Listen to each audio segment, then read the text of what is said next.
Top shotguns in 2024.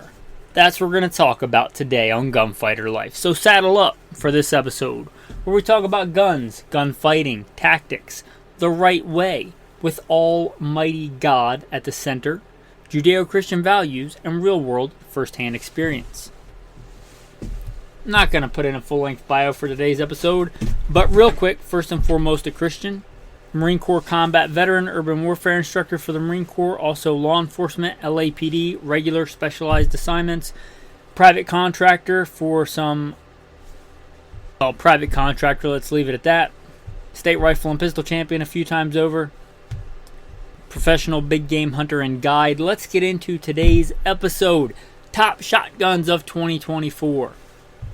Now, this is Gunfighter Life, as I mentioned on some other top guns for this year. This is not guns coming out this year.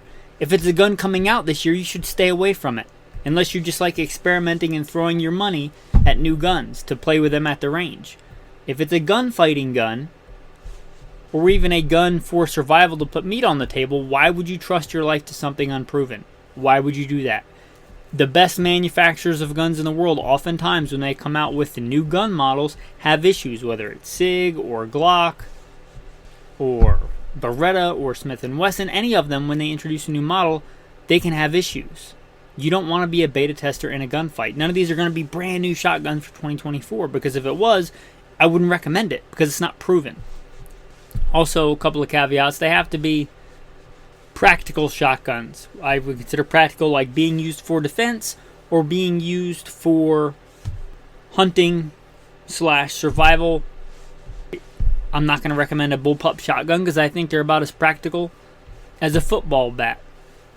Now that I've made a very small subsection of the audience mad, let's move on to top shotguns of 2024. Number one shotgun available 2024. Mossberg 590S Van Kamp. If you're not familiar with the 500, I don't know what to tell you. Go learn about shotguns. It's one of the preeminent ones. The 590 is the more tactical version. The 590S gives you the ability to shoot short shells. That is a big deal if you're talking about survival scenarios because it lets you carry more ammo. One of the big handicaps of the shotgun is the ammo is heavy. Well, if you're shooting a dove or a quail or something like that, do you need a full payload? Right? Because the smaller gauges work fine for that. I love doing smaller game hunting with things like 4, 10, and 20 gauge. With the short shells, you can get a much shorter, lighter shell. The 590S is unique. There are other shotguns that can shoot short shells, like single shots or double guns, or ones where you can put an adapter in and shoot a short shell. However, the 590S or the 500S, they're the only shotguns I'm aware of where you can go back and forth. Like I can have a full power, even Magnum, 3-inch buckshot load followed by a short shell, followed by a Magnum, followed by a short shell, and it will cycle all of them equally reliably. It's the only shotgun I know that does that.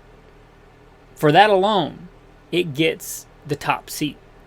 For a long time, my go-to survival shotgun was a Benelli M2. And that's going to be on the list as well. It's a great gun, and it'd be a hard choice, but I would probably pick the 590S because I can carry the short shells, which means I can carry a lot more of them. And again, that 590S is the only one I'm aware of that you can go back and forth.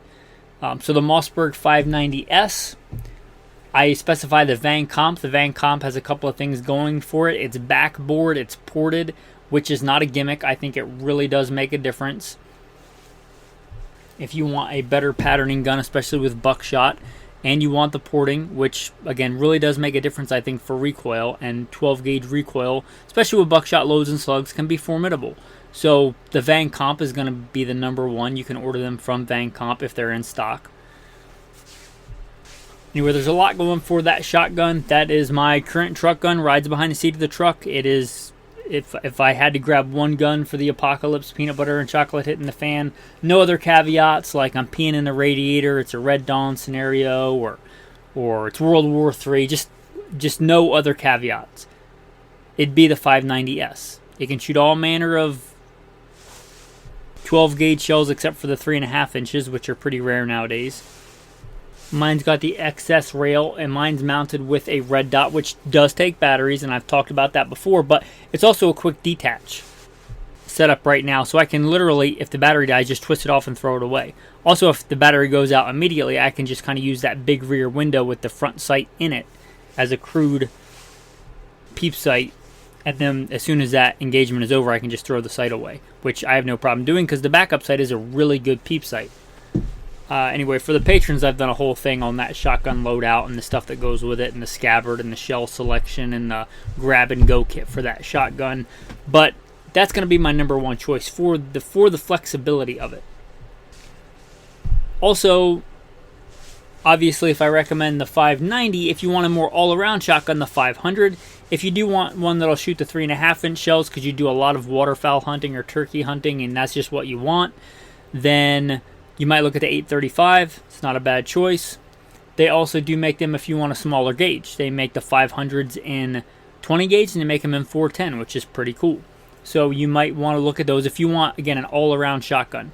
And if you're even more of a budget than the 500, they make the Maverick 88. The Maverick 88 is still made in America, I believe. And it's kind of their budget version of the 500. It has some things that I don't like as much as the 500, but for the money, you want a budget pick, the Maverick 88 is it all day long. I used to prefer the 870 to the Mossberg 500 pattern. When I did trials and ran them side by side, I actually shoot the 870 better, but I can't recommend new 870s. If you find an old, this is outside of the scope, but consider this like a little hidden gem here. If you can find an older 870 Wingmaster or Police Magnum, they're fine shotguns. But the new ones, I bought one when they first came out, when Remington came out of bankruptcy, and I thought, surely this is one of their flagship products. Surely it will be okay, and I got it, and that thing was garbage. It was hot garbage. I put a lot of work into it to fix it, brand new from the factory, because I didn't want to sell a gun that didn't work. So I fixed it and got it running properly, and then I got rid of it because I was sick of it. I can't recommend a new 870 unless you are a decent, competent gunsmith and you're going to put the work in to actually make it work reliable. But they're not cheap guns. You're going to be spending more and have to put a bunch of work into it. So anyway, for the pumps today, the Mossberg 500 pattern, which my top pick is going to be the 590S Van Comp, but any of those other patterns of the 500, from the 88 to the 835, they're a good choice. The Mossberg really makes a decent shotgun in the pump action world, and I'll probably talk about that when I talk about semi-autos. My other big one for the pump shotgun is the Benelli, and Benellis are known for their semi-autos, which we'll get into, but I think they're kind of a sleeper in the pump action world. If you, for some reason, don't want a Mossberg, you might really look at a Benelli. They are the only other really good pump shotgun that I would recommend. I don't recommend any of the Turkish clones. I certainly don't recommend any of the Chinese clones. Especially when Mossbergs aren't that expensive and a Maverick 88 is not that expensive. Why would I recommend one of those cheap clones? But if you don't want the Mossberg pattern, the Benelli Novas and Supernovas. They've been around a long time. They're still being made. They make them in a more general purpose flavor. They make them in a tactical flavor. Pick your flavor. They all taste great. They're good shotguns. So if you want a different pump in 2024 and you don't want a Mossberg 500-ish gun, then get a Benelli. Now for semi-autos. I am a big fan of semi-autos. Up until the short shells, that was my go-to gun of choice. I have a pretty long history with the Benelli shotguns. Here's the thing about semi-autos. For most people, I don't recommend them because you can get a really good, dependable, rock-solid, dependable pump-action shotgun for about 15%-ish of the price of a really good, reliable semi-auto. Now, you can get a cheap semi-auto, and you get just that, a cheap semi-auto. I would not call them reliable. For a couple of $100, you can get a really good, dependable pump-action shotgun. In my opinion, it's going to take you several $1,000s to get into a good, dependable semi-auto. I don't recommend cheap semi-autos. If you're going to go cheap, go pump. If you want to go even cheaper than that, go single shot. But But for repeatable firepower, which is what we're talking about today, like for practical purposes, then if you're going to go with a semi-auto, go with a good one. If it's something you're going to trust your life to. If you're just going out and hunting, like I have a cheaper, it still wasn't cheap, semi-auto Mossberg, and when I bought it, I thought Mossberg, it's going to be made in America. It's made in Turkey, but it says Mossberg on it, which ticks me off. I believe their pumps are still made in America. This one is made in Turkey, which ticked me off because if I'd have known that, I probably wouldn't have bought it. And it's fine. I wouldn't grab it for the apocalypse.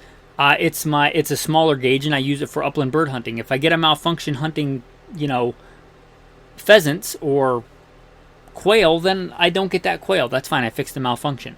I'm not going to recommend a cheap Turkish knockoff made by whomever, or a cheap gas gun, and again, I'm not a shill for any brand. Mossberg makes really good pumps. I'm not a big fan of their semi-autos. If you want a good semi-auto, it's going to cost you. The best one I'm going to recommend if you want strictly combat shotgun, the king of that is the Benelli M4. But it's not very versatile. She's a big, heavy girl. If you just want one to run in tactical classes that will run for decades and decades, it's the Benelli M4. But it's kind of overbuilt. It's kind of a tank. After several Benellis, I bought a Benelli M4 and quickly sold it. It's a good, purpose-built, door-kicking shotgun. It's not a great, versatile shotgun. If you want the most versatile shotgun, semi-auto, dependable on the market today, it's going to be the Benelli M2. This kind of proves the point. It's really popular among 3-gun. It's also really popular among hunters. Benelli M2 is fantastic. It is my second go-to. Like if I, for some reason, decided I wasn't grabbing the Mossberg, I would grab the Benelli. And for most things, like when I went to live in Alaska, that's the shotgun that I bring, because shy of the short shells, it's better at pretty much everything. It's as dependable, and in stressful situations, despite, I'm going to buck the tactical trend here and say a really good, dependable, really well made, that's the caveat, semi-auto is more dependable for most people than a pump, because although the mechanism of a pump is super reliable, when you're stressed out or you've been shot or somebody's bleeding out, you can induce a lot of malfunctions by not running the pump properly. And that's one thing if you're doing it on a static range, not stressed out. It's another thing, and I've seen it, and that's something that happens in the real world. People get stressed out and they short stroke it. They don't shove it all the way back hard and shove it all the way back forward hard, or they only go halfway, or they forget that they pumped it and they pump it again and drop a shell on the ground. Things like that happen, and that doesn't really happen with the semi-auto. The semi-auto, the operating mechanism itself induces all the whether it works or it doesn't. If you introduce the shooter into that scenario, especially in super stressful scenarios, depending on the shooter, you can induce a lot of malfunctions. So anyway, with that, the Benelli M2, super, super reliable. It's inertia driven. That's why it's my number one, as opposed to some of the other gas guns. Now, purpose. I think an inertia gun is a better operating system. It runs cleaner. Think of an inertia gun like the AK-47 of the semi-auto shotgun world. It does not go to the bathroom where it eats. Think of a gas gun as the AR-15 of the semi-auto shotgun world. It's softer shooting. It might even be a little bit faster, but it goes to the bathroom where it eats. Which, if you're talking about really dirty, nasty environments or long time without maintenance, I don't like. You can't have everything that you want. I often have talks about this with people that ask me about guns, and they want like a gun that will do everything, and that gun doesn't exist. Or they want like a boat that will do everything. That doesn't exist, right? For everything that you gain, you're giving something up. An inertia gun is a much cleaner operating system. It's, in my opinion, much more dependable. However, it's going to give you more recoil. They're not as common, and for a good one, it's going to be pretty expensive. So again, you can't get everything that you want. No perfect gun for everything. If there was, there would only be one model of gun. Or there would only be one shotgun, one rifle, and one handgun. So the Benelli M2 is your most versatile. A really cool one I'll mention is the Benelli M3. It can be either a pump or a semi-auto. You can switch back and forth. The only issue with that is that they only really make, that I'm aware, a tactical barrel for it. With the Benelli M2, you could get 2 different barrels, or a pretty good in-between barrel that's pretty much good across the board for most things. There's a lot more Benelli M2s than M3s, so it's my number one recommendation. If you want a gas gun, the Beretta I think makes a better gas gun.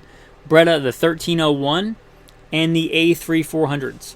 Those guns are good gas guns. Beretta makes really good guns. If you want a softer shooting gun, if you're mostly going to run it in tactical classes, or you're doing CONUS operations, policing operations here in the continental United States, in good times where you're going to be able to maintain that gun and clean it after you shoot it, you don't mind the extra maintenance and the extra upkeep and the extra running dirty of that gun, and you think that the trade-off for the softer recoil is worth it, then go with a gas gun. Gas gun is going to be softer shooting.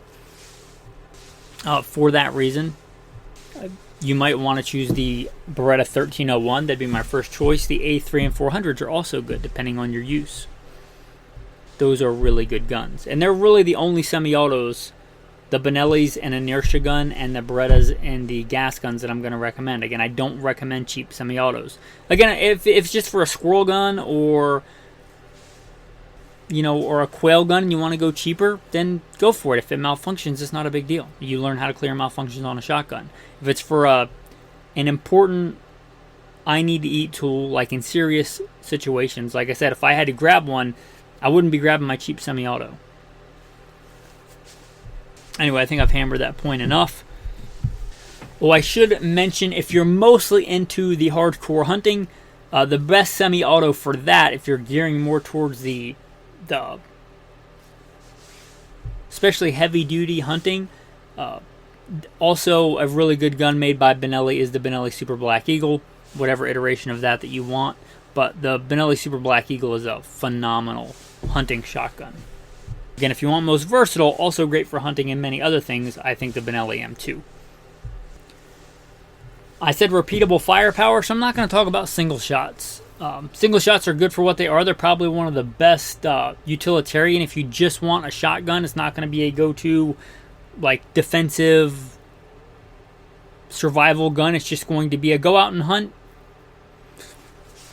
squirrels or rabbits, right? And not for food, just for fun. Like, you're not going to die if you don't get anything. You don't need repeatable firepower.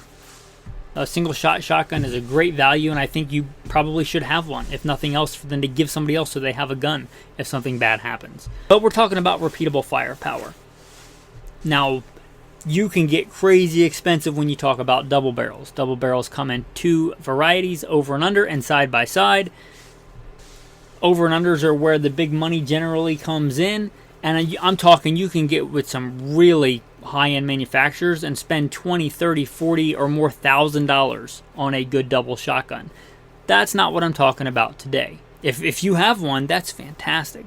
Those are usually specialty guns, and again, specialty guns is not really what we're talking about in this episode, but you want to get like a Krieghoff over and under, hats off to you, fantastic. But you probably know way more about that than I do. I'm not an expert on all these things. But for the two main, I'd say,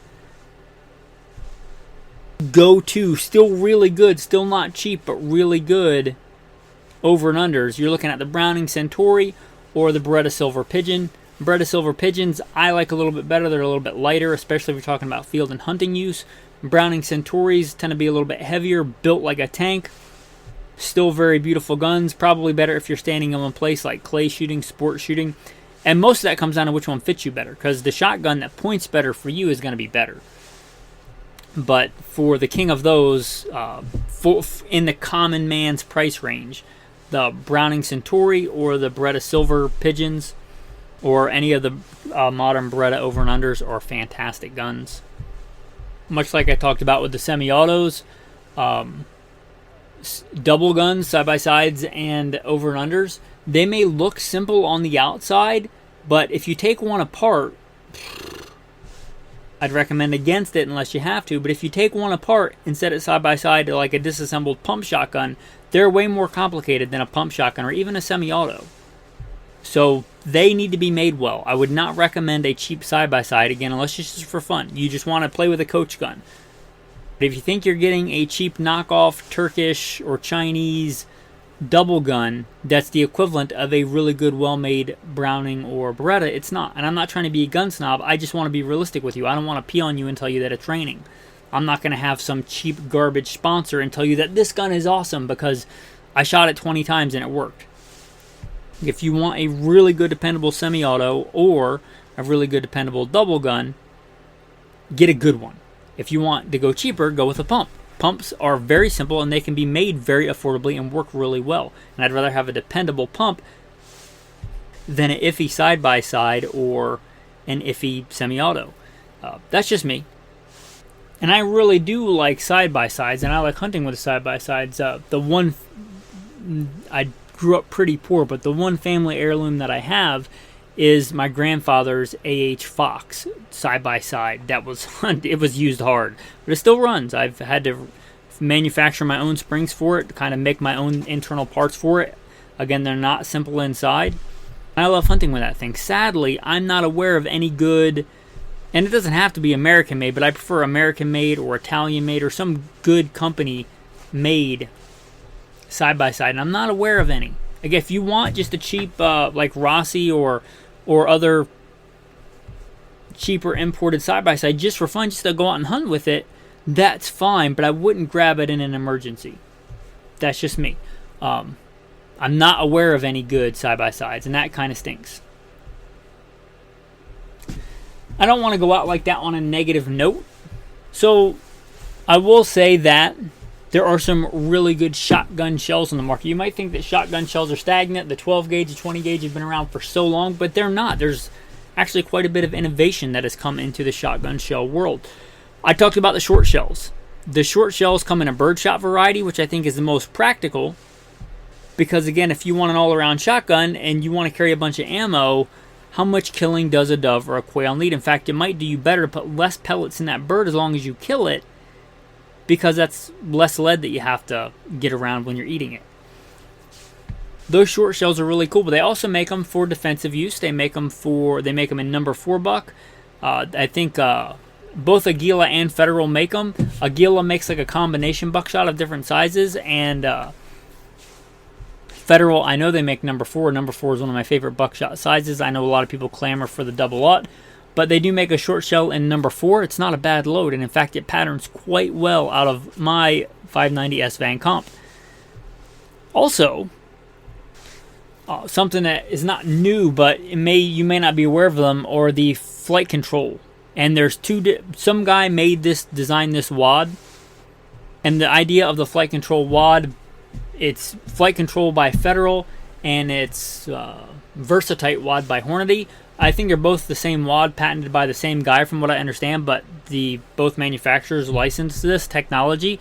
But it basically holds the shot together for far longer when it travels out of the shotgun, if you shoot it out of the right choke made for the right shotgun. And it can greatly increase the effective range of your shotgun and your buckshot if it plays well with your shotgun. And shotguns can be very individualistic. So if you haven't looked into Federal Flight Control or the Hornady Versatite, Federal Flight Control kind of makes a really good police standard. In fact, they used it quite a bit in police work. Double-aught buck load. Double-aught buck is kind of the standard for military and police stuff. I prefer number 4. For number 4, Hornady tends to make a good load with a Versatite wad. You're talking about a good all-around load, and you gotta test out what patterns in your shotgun. So that means probably buying a box or two of different ammo and shooting it through your shotgun to see what your shotgun likes. I was recently out patterning for turkey, and it's crazy.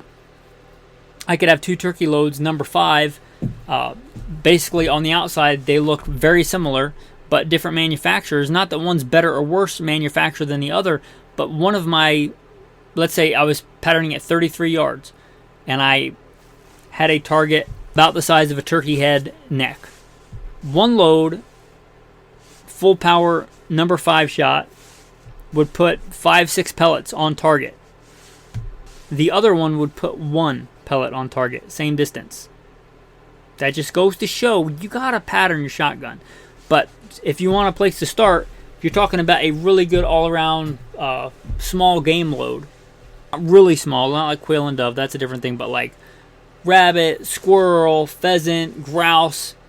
The Remington Classic high brass green shell number 6 shot is been a go-to load for me for a long time. And if you want a Magnum buckshot load, something I've used in times past, you might look at the 3-inch Remington green hull 41 pellet 3-inch number 4 buck. That is a beast of a load. If you're talking about slugs, if you want really deep penetration, go with a Bernanke slug. They're not as common here in the U.S., but they, I think, are a superior design to the American Foster-style slugs. However, Foster-style slugs are more common.